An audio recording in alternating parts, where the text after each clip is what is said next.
Вітаю, гэта выданне навіну на Белсаце і я, яго вядоўца Наста Печанькова. У Беларусь могуць запрасіць заходніх назіральнікаў для працы на гэтак званых выбарах. Пра гэта заявіў Александр Лукашенко падчас нарады са сваімі давернымі асобамі. Паводле дыктатара ягоныя паплечнікі адмаўляюць такую неабходнасць. Маўляў, назіральнікі прыедуць з падрыхтаванымі заявамі. У сваю чаргу сам узурпатар нібыта вагаецца з рашэннем. Таксама Лукашенко пракаментаваў стратэгію дэмакратычных сілаў галасаваць супраць усіх. На думку дыктатара, такім чынам апазіцыйныя палітыкі настройваюць захад супраць яго. Яшчэ не пачулі, пра што гэтыя кандыдаты будуць казаць. Не, супраць усіх. Але гэта іх справа, іхнае права заяўляць. З-за мяжы лёгка вякаць. Трэба прыязджаць сюды і удзельнічаць у выбарах. Як прыехаць, на гэтае пытанне ўжо некалькі разоў адказвалі. Ніякага здзеху, ніякіх палітвязняў у нас няма. Не збіраюся я там, як прэзідэнт, ціснуць на кагосьці.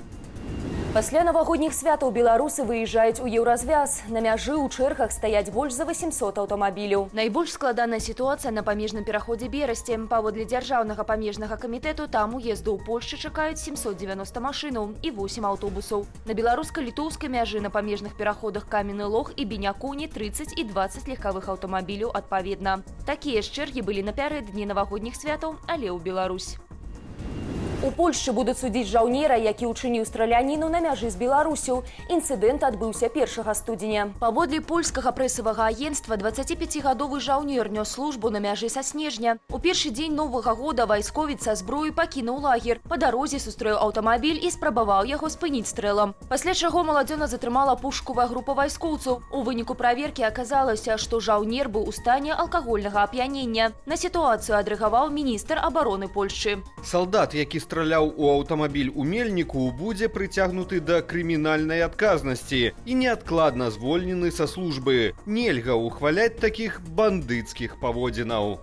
Вайскоўцу прад'явілі абвінавачванні ў замаху на забойства, пагрозах, перавышэнні паўнамоцтваў, а таксама ўнясенні службы ў стане алкагольнага ап'янення. У Каліфорніі адбылося крушэнне самалёта. У выніку катастрофы загінулі 2 асобы, яшчэ 19 атрымалі раненні. Здарэнне адбылося ў горадзе Фуллертан у паўднёвай Каліфорніі. Аднаматорны 4-мясцовы самалёт Vance Aircraft RV-10 урэзаўся ў мэблевы склад праз некалькі хвілінаў пасля вылету з аэрапорту. У выніку аварыі лайнер загарэўся, экіпаж загінуў. 19 пацярпелых работнікаў складаў атрымалі траўмы рознай ступені цяжкасці. 11 асобаў з іх шпіталізавалі.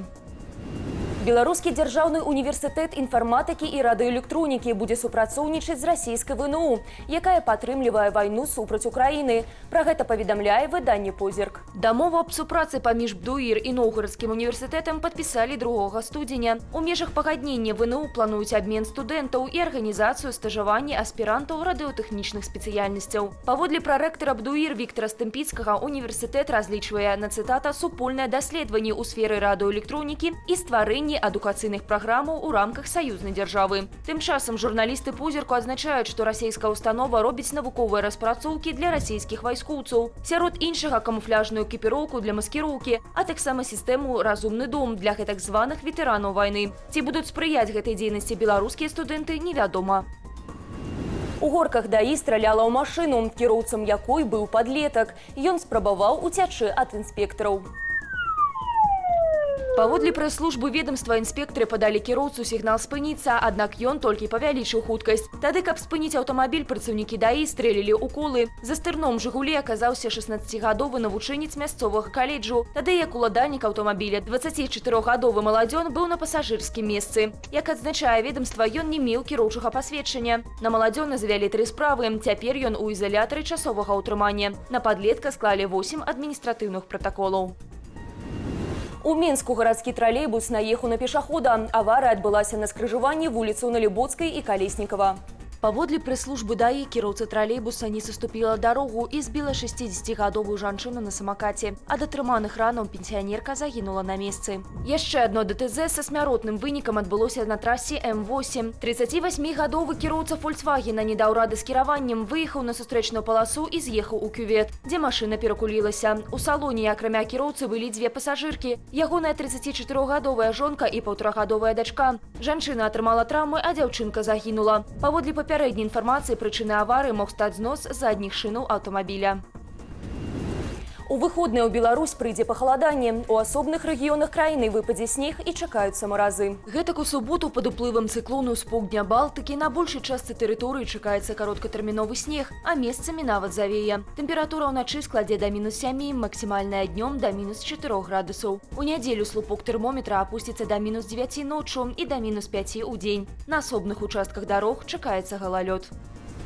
На гэтым я з вами развітваюся. Захвочваю ставіць лайкі, каментаваць і дзяліцца нашым выданнем, калі гэта для вас бяспечна. А таксама чытаць Белсат у Тэлеграм. QR-код на вашых экранах. Усяго вам добрага і да сустрэчы.